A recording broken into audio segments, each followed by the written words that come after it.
Vladimir Putin was born on October 7, 1952 in Leningrad. I come from an ordinary family, and this is how I lived for a long time, nearly my whole life. I lived as an average, normal person, and I have always maintained that connection, Mr. Putin recalls. Vladimir Putin's mother, Maria Shelemova, was a very kind, benevolent person. We lived simply, cabbage soup, cutlets, pancakes, but on Sundays and holidays my mom would bake very delicious stuffed buns. Pirozhki, with cabbage, meat and rice, and curd tarts, vatrushki, Mr. Putin says. His mother did not approve of his decision to do judo. Every time I went to a practice session, she would grumble, "He's off to his fights again." Things changed after Vladimir Putin's coach visited his home and told his parents about what he did and what he achieved. The family's attitude toward this sport changed.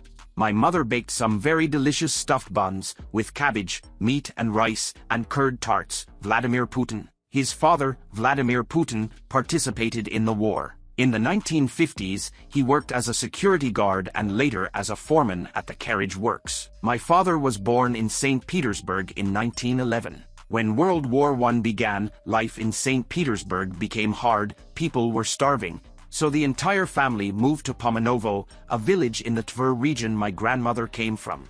Incidentally, my relatives still vacation in the house where my grandparents lived. It was in Pomanovo that my father met my mother, and they got married at the age of 17. After the war, the Putin family moved into a room in a communal apartment, Kommunalka, in a typical St. Petersburg dwelling house on Baskov Lane. Vladimir Putin recalls, "It was a building with a well-like yard. 5th floor, no elevator. Before the war, World War II, my parents occupied half of the house in Peterhof and were very proud of the living standards they had achieved then. It wasn't really much, but it seemed like an ultimate dream to them." In 1960 to 1968, Vladimir Putin attended primary school number 193 in Leningrad. After the 8th grade, he entered high school number 281, a chemistry-focused magnet school under the aegis of a technology institute, completing his studies there in 1970. "I was always late for my first class, so even in winter I didn't have time to dress properly." Vladimir Putin. From 1st and 8th grade,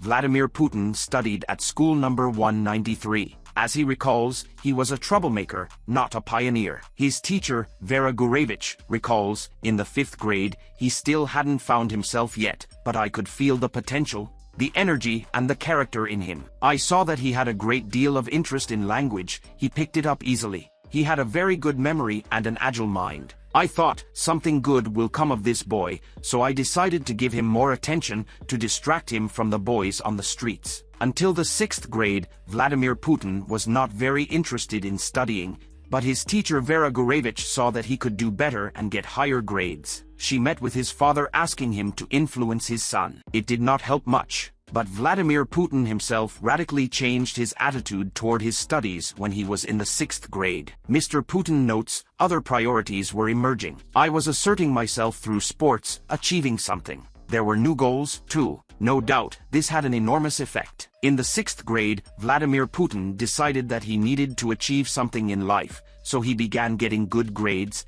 which came easily to him. He was allowed to join the Young Pioneers organization, and almost immediately became the head of a pioneer detachment in his class. It became clear that street smarts were not enough, so I began doing sports. But even that was not enough for maintaining my status, so to speak, for very long. I realized that I also needed to study well, Vladimir Putin says. In 1970, Vladimir Putin became a student of law department at Leningrad State University, earning his degree in 1975. In the late 1970s and early 1980s, Mr. Putin studied at KGB School number 1 in Moscow. "Even before I finished high school, I wanted to work in intelligence. Granted, soon after, I decided I wanted to be a sailor, but then I wanted to do intelligence again. In the very beginning, I wanted to be a pilot," Vladimir Putin recalls. Even before he finished school, Vladimir Putin wanted to work in intelligence. He went to a public reception office of the KGB Directorate to find out how to become an intelligence officer. There, he was told that first, he would have to either serve in the army or complete college, preferably with a degree in law. "And from that moment, I began preparing myself to enter the law department at Leningrad State University," Mr. Putin notes. In 1970, Vladimir Putin was admitted to law department at Leningrad State University. We had a class of 100 people, and only 10 of them entered immediately after high school. The rest had already completed military service. So for us, the high school graduates, only 1 out of 40 was admitted. I got 4 out of 5 for the essay, but top marks for everything else, so I passed. When I began studying at the university, new goals and new values emerged. I mainly focused on studies and began seeing sports as secondary. But, of course, I trained on a regular basis and participated in nationwide competitions, almost out of habit. After graduating from Leningrad State University, Putin was assigned to work in the state security agencies. My perception of the KGB was based on the idealistic stories I heard about intelligence. He was first appointed to the Directorate Secretariat, then the Counterintelligence Division, where he worked for about 5 months. Half a year later, he was sent to Operations Personnel Retraining Courses. Mr. Putin spent another 6 months working in the Counterintelligence Division. That was when he drew attention from foreign intelligence officers. Fairly quickly, I left for special training in Moscow, where I spent a year. Then I returned again to Leningrad,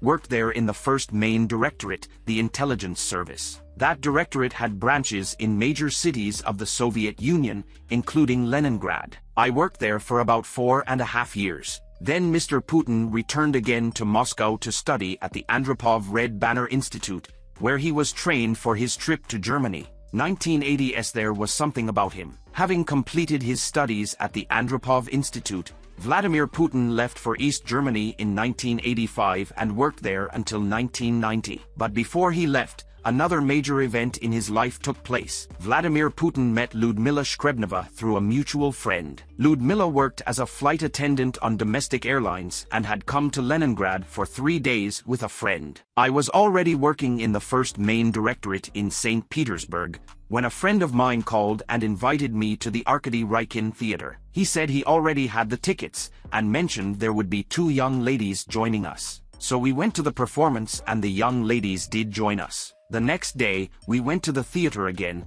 but it was now my turn to buy the tickets. And the same thing happened on the 3rd day. I then began dating one of the girls. I became friends with Lyudmila, my future wife, Mr. Putin recalls. There was something about Vladimir that attracted me. 3 or 4 months later, I already knew this was the man I needed, Lyudmila recalls. 3 years after their first meeting, Vladimir proposed to Lyudmila. I knew that if I did not marry for another 2 or 3 years, I would not marry at all. True, I was used to life as a bachelor, but Lyudmila changed that, Mr. Putin admits. They got married on July 28, 1983. Vladimir and Lyudmila Putin were married until 2013. Daughters. In 1985, before their departure for Germany, Vladimir and Lyudmila Putin welcomed their first daughter, Maria. Their second daughter, Katerina, was born in 1986 in Dresden. Both girls were named in honor of their grandmothers, Maria Putina and Yekaterina Shkrebneva. According to their mother, Lyudmila, Mr. Putin loves his daughters very much. Not all fathers are as loving with their children as he is.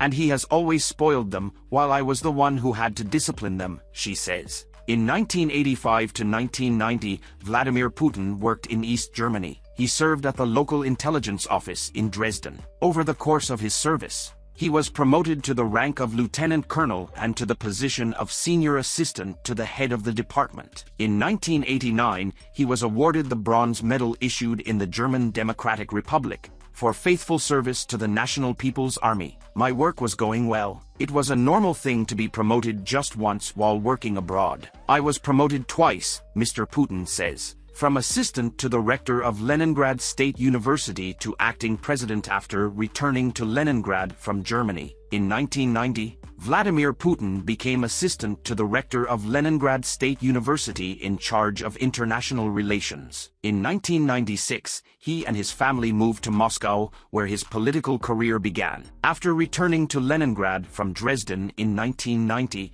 Vladimir Putin found new job as assistant to the rector of Leningrad State University, in which position he was responsible for international relations. I was happy to find work at Leningrad State University, he later recalled. I took the job hoping at the same time to write my PhD thesis and, perhaps, stay on and work there afterwards. That was how I ended up, in 1990, becoming assistant to the rector in charge of international relations. Soon he also became an advisor to the chairman of the Leningrad City Council. Starting in June 1991, Putin began work as chairman of the Committee for International Relations at the St. Petersburg City Hall, and from 1994, concurrently held the position of deputy chairman of the St. Petersburg City Government. After starting work at the City Hall, Putin sent in his resignation from the KGB. Moscow. Prime Minister with prospects. In 1996, Vladimir Putin moved with his family to Moscow,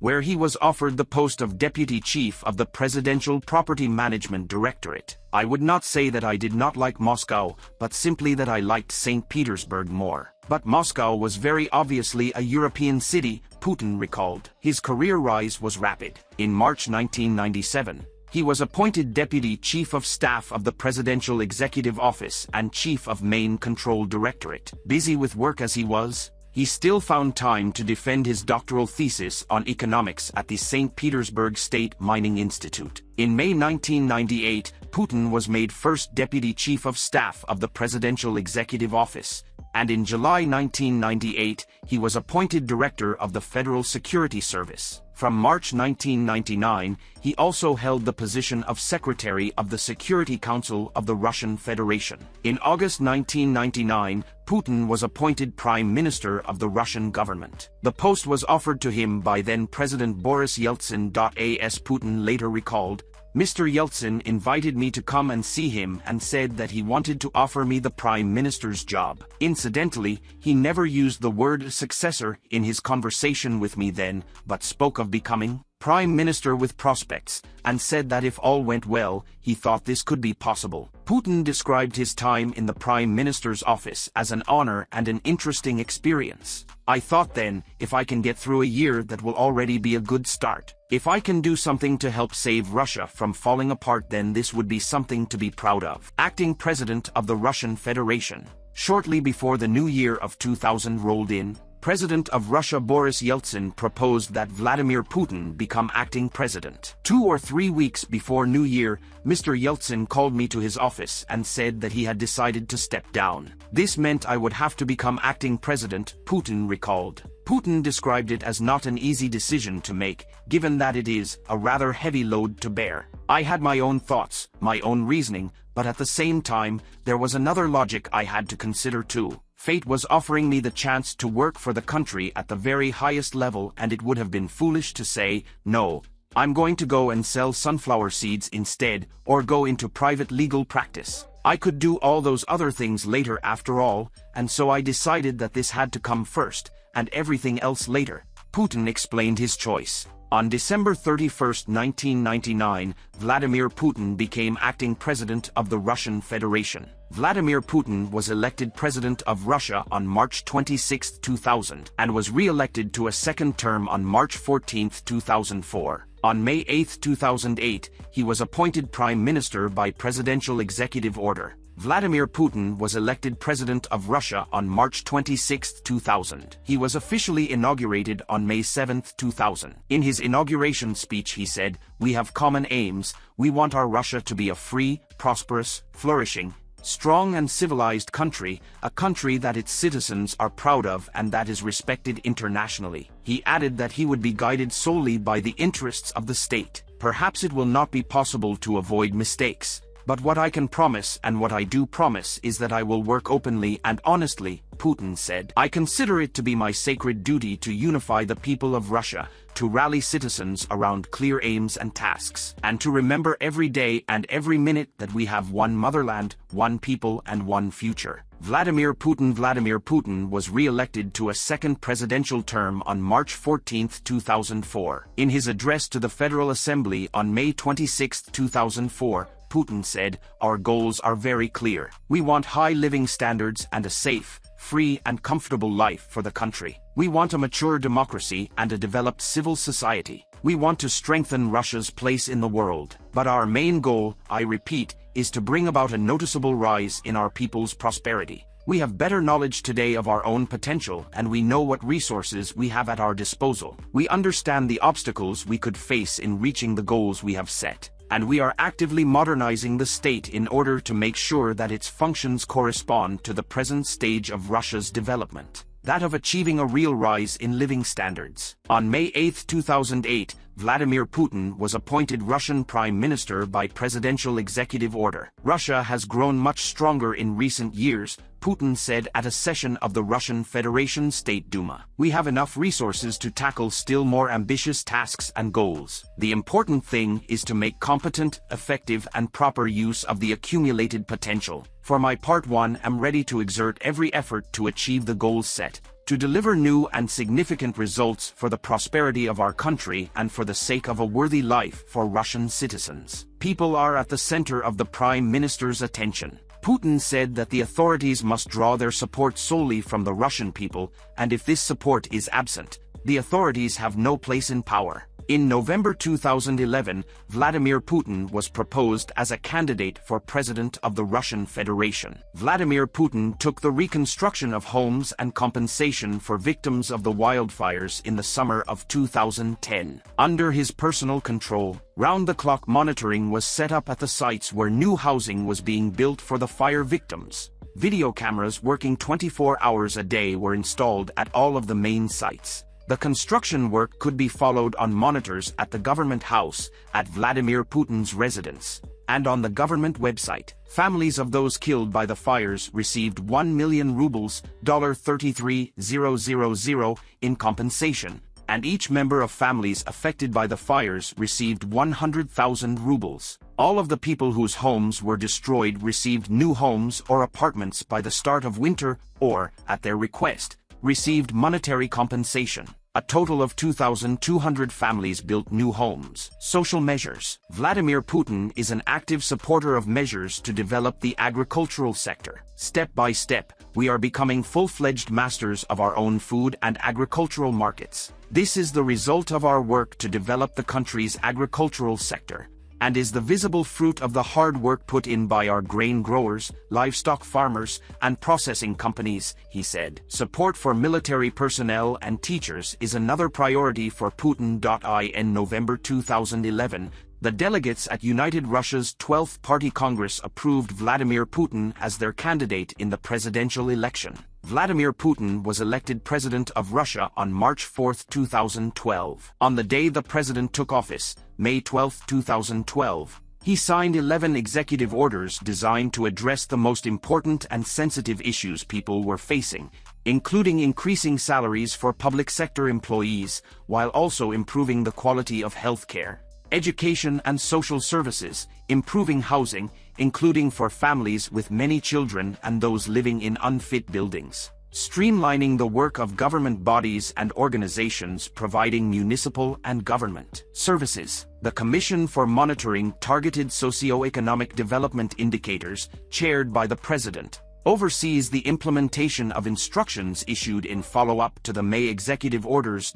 On February 7, 2014, Vladimir Putin declared the Sochi Winter Olympic Games open. In preparation for the Olympics, Sochi built 11 sports venues with a total capacity of 200,000 people. All in all, 380 buildings and structures were built for the Olympics, including the coastal and mountain clusters, transport, energy and hotel infrastructure. As many as 2,876 athletes from 88 countries competed in the Olympics. This was the first time Russia hosted the Winter Olympic Games. On March 16, 2014, the people of Crimea voted in a referendum, with 96% supporting reunification with Russia. On March 18, the President addressed the two chambers of the Federal Assembly in the St. George Hall of the Grand Kremlin Palace, asking the parliamentarians to consider a constitutional law on admitting the Republic of Crimea and the city of Sevastopol to the Russian Federation. The agreement on admitting Crimea to the Russian Federation was signed right after the president's speech. In people's hearts and minds, Crimea has always been an inseparable part of Russia.